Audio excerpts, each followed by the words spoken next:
s'appelle Le Chapelet des Destins. Est-ce que vous pouvez nous en parler un peu? Oui, alors Le Chapelet des Destins est un recueil de nouvelles.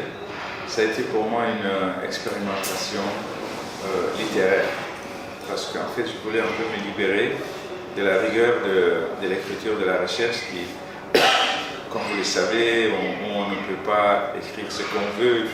Tout ce que l'on écrit doit être vérifié, doit être référencié, doit être indiqué avec une bibliographie, etc.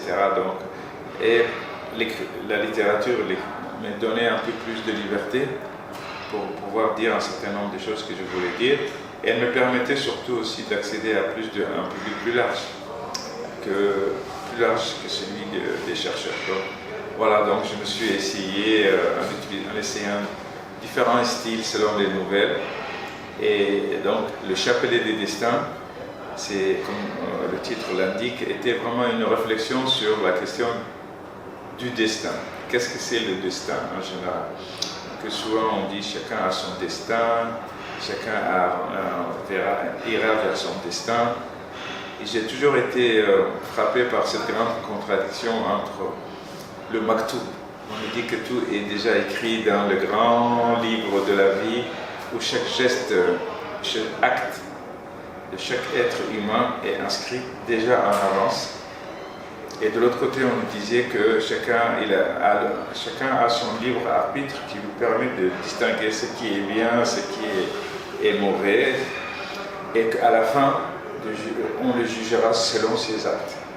Donc il y avait comme une contradiction, et ça, je l'avais senti dès 14 ans. Je disais, c'est pas quand j'écoutais les hadiths, quand j'écoutais un peu les religieux, les chefs parler, et puis en même temps, j'ai toujours senti qu'il y avait comme une contradiction, et je voulais un peu réfléchir sur ça.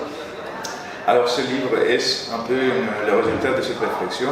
Alors c'est 5 destins. Alors le destin d'un peuple, donc le peuple somali, donc c'est la nouvelle qui s'appelle Somalitude, où j'ai décrit vraiment les différentes, les hauts et les bas de la nation somalienne, comment et jusqu'à ce qu'elle est aujourd'hui complètement la guerre civile, les dislocations, etc. Mais le destin aussi d'une famille, et je raconte, c'est la nouvelle que j'appelle Hertitude, qui est un peu l'histoire entre deux frères, quelqu'un qui vient de la brousse et un frère qui est dans la ville, et voir comment la société valorise celui qui apporte l'argent, c'est-à-dire qui est fonctionnaire, qui apporte de l'argent, et dévalorise celui qui vient de la brousse, et comment à la fin, ces deux frères incompris, qui ne se comprenaient pas, autour d'un drame qui a eu lieu, se retrouveront, et comment on réalisera les connaissances, le courage et les compétences qu'avait le frère qui était de la brousse, donc, et que le jeune qui se croyait supérieur à son frère, qui est son aîné aussi, découvrira qu'en fait c'était un puits de connaissances qui l'aidera à se sortir de cette difficulté.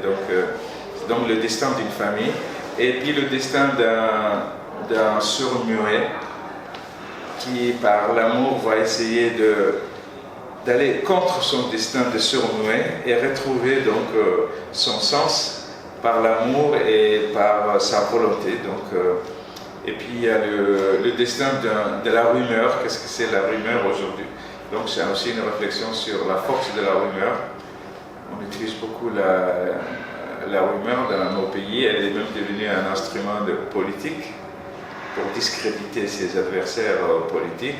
Donc et je montre comment la rumeur en fait finalement enfle parce que elle, d'une certaine manière, elle reflète nos peurs, nos frayeurs, nos frustrations, nos incertitudes, et comment en fait elle accroche tout cela, et qu'une rumeur complètement infondée puisse devenir changer le cours des choses. Donc voilà, c'est toujours pareil, changer la destinée de certaines personnes. Et puis il y a une nouvelle qui s'appelle L'homme qui pleurait des perles, qui est une nouvelle en fait que j'ai écrite sans même exactement savoir ce que j'étais en train d'écrire. une nouvelle où j'écrivais un peu avec, c'est presque le stylo qui... Et un peu spontané comme ça. Spontané, j'écrivais des choses, mais en même temps, le sens même que je voulais donner à cette nouvelle, je la découvrais moi-même au fur et à mesure. C'est pour vous dire aussi que parfois, l'écriture, on écrit des choses dont on réalise le sens qu'après. Donc ça, c'est une nouvelle un peu sur la question de l'errance, de la figure de l'éternel voyageur étranger,